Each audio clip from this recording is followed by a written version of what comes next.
Hello hi welcome to mini blog. ನಾನಿವತ್ತು palak chicken ರೆಸಿಪಿನ try ಮಾಡ್ತಿದ್ದೀನಿ. ಸೊ ಹೇಗಿರುತ್ತೆ ಅಂತ ನೋಡೋಣ.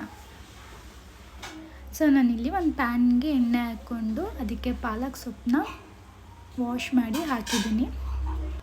ನಾನೀಗ ಇದನ್ನು ಸ್ವಲ್ಪ ಫ್ರೈ ಮಾಡ್ಕೊತಿದ್ದೀನಿ. ನೆಕ್ಸ್ಟ್ ನಾನಿಲ್ಲಿ ಮಿಕ್ಸಿ ಜಾರ್ಗೆ ಶುಂಠಿ, ಬೆಳ್ಳುಳ್ಳಿ, ಮೆಣಸಿನ್ಕಾಯಿ, ಸ್ವಲ್ಪ ಮೆಣಸನ್ನ ಹಾಕ್ಕೊಂಡು ಕೊತ್ತಂಬರಿ ಸೊಪ್ಪನ್ನು ಆ್ಯಡ್ ಮಾಡಿ ನೆಕ್ಸ್ಟ್ ನಾನಿಲ್ಲಿ ಪಾಲಕ್ ಸೊಪ್ಪನ್ನ ಆ್ಯಡ್ ಮಾಡ್ಕೊತಾ ಇದ್ದೀನಿ. ಇದು ಪೇಸ್ಟ್ ಆಗಿದೆ. ಇವಾಗ ನೆಕ್ಸ್ಟ್ ನಾನಿಲ್ಲಿ ಒಂದು ಪ್ಯಾನ್ಗೆ ಎಣ್ಣೆ ಹಾಕ್ಕೊತಾ ಇದ್ದೀನಿ. ಸೊ ಎಣ್ಣೆ ಹಾಕ್ಕೊಂಡಾದ್ಮೇಲೆ ಚಿಕನ್ನ ಇಲ್ಲಿ ನಾನು ಫ್ರೈ ಮಾಡ್ಕೊತೀನಿ. ಸ್ವಲ್ಪ ಫ್ರೈ ಮಾಡಿದ ಚಿಕನ್ನ ಎತ್ತಿಟ್ಕೋತೀನಿ ನಾನು ಸಪ್ರೇಟಾಗಿ. ನೆಕ್ಸ್ಟ್ ನಾನಿಲ್ಲಿ ಅದೇ ಪ್ಯಾನ್ಗೆ ಸಣ್ಣದಾಗಿ ಹಚ್ಕೊಂಡಿರೋ ಈರುಳ್ಳಿನ ಫ್ರೈ ಮಾಡ್ಕೊತಾ ಇದ್ದೀನಿ. ಸೊ ಈರುಳ್ಳಿ ಫ್ರೈ ಆಗಿದೆ. ಸೊ ನೆಕ್ಸ್ಟ್ ನಾನಿಲ್ಲಿ ಪೇಸ್ಟ್ ಮಾಡ್ಕೊಂಡಿರೋದನ್ನು ನಾನಿಲ್ಲಿಗೆ ಆ್ಯಡ್ ಮಾಡ್ತಾ ಇದ್ದೀನಿ. ಇದು ಹಸಿ ವಾಸನೆ ಹೋಗೋ ತನಕ ನಾನು ಇದನ್ನು ಫ್ರೈ ಮಾಡ್ಕೊತೀನಿ.